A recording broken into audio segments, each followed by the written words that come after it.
So hi, we're at CS Presents. It's the, what night was it? It was the Can You Hack It night. Can you hack it? And we're here on the couch with one of the speakers. So who are you? Where do you work? My name is Tori Winn. I'm a creative director. I used to be the creative director at Iris Worldwide, and then I left in the spring, and I'm starting as the global creative director at a smaller place called Precedent in January. Fabulous, thank you. I enjoyed your talk tonight. Thank you. We love to do these interviews and find out about people's career and how they got to where they are today. So what was your first role in the creative industry? Yeah, I think I just didn't really know what I wanted to do. It was either theater or art, and I ended up working for Richard Avedon, the fashion photographer, and I met a lot of really interesting people there, and then I just started to get into the magazine world. And then I was doing magazines, and then it became more commercial, more marketing driven. And I was doing a magazine called Sony Style for 6 years that was a showcase of everything, lifestyle, working with great photographers. And at the end of that, I didn't know what I wanted to do. And somebody said, well, have you thought about new media? And I didn't know what that was. But once I found out what it was, I was like, this is fantastic, because I can tell stories, I can use my theater and movement, and it was exciting, really exciting time. Great, so you didn't start in like, oh, I want to get into advertising. No. Your passion and interest brought you to this industry. Yeah, I mean, I was always interested in advertising, and I think I always kind of held it up like, oh, that would be amazingly cool. And I really, for me, it was quite a circuitous route. And then, you know, the last 7 years, I've been really basically living and working in an integrated kind of ad agency environment. And, you know, with the digital specialism kind of in my pocket because of my roots in that.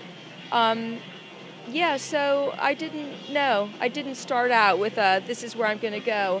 But when I look back, one thing just very logically has kind of led to another. And my job that I'm starting in January, I think, is very much of a little bit of a left turn, because I'm out of my comfort zone, and it'll be something that's new with exciting challenges.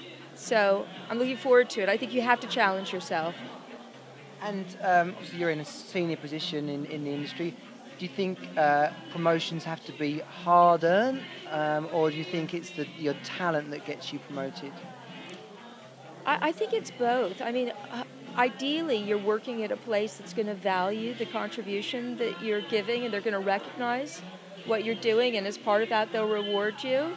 But I think you do. I'm a New Yorker, so I just naturally work hard. But I think it's a combination of hard work and making sure that you're in a place that values what you're contributing. And do you recruit, in your position, do you interview and recruit people? I'm kind of at a level now where I don't actually do a lot of that. It's usually the people kind of below me. But, so let me reframe that question. Okay. When you're selecting people, what do people need to do to, first of all, get noticed, and then once they get in front of you, how do people really, impress you? I mean, I think they have to be themselves. The people that I'm usually really drawn to are interesting people who are curious and have ambition and drive, and people that I feel like, in working with me and me with them, that I can really kind of nurture them and help them develop their own style and their own voice, their own point of view. So I think you have to look for the right kind of place that you think you'd fit in, and then you get in there and you just work really hard. You take any opportunity you can. So you've got to be really just honest and open. And I think obviously if you're enthusiastic and passionate, everybody will say that that's quite irresistible. And I guess just finally, we've had tonight was an all-lady, all-women lineup, senior people in the industry. What can you say to other women looking to reach those levels in the industry? Yeah, I mean, I think you just, work hard, enjoy what you do, get the most out of every day, because that's where we spend our time. We spend our time in the process and everything that kind of goes into that. And I just think, surround yourself with a good circle, a network. She says there are all kinds of great support things, but I've never really thought so much about it. And it's like my career's been quite a long one, and I've done many different things in that. And I think you have to enjoy yourself, I think. And that's the most important thing. Whether you're male or female, just enjoy yourself. And that's quite contagious in a good way. That's really great advice, thank you. And I saw your Twitter name up there earlier. Can people connect with you or follow you? Got a blog or anything? Yes, they can connect with me on Twitter at @TTBumper. And there's a long story behind that name, but I won't go into it. And I'm reachable. I mean, I'm happy for people to reach out. I'm at the stage in my career where I want to be able to give back.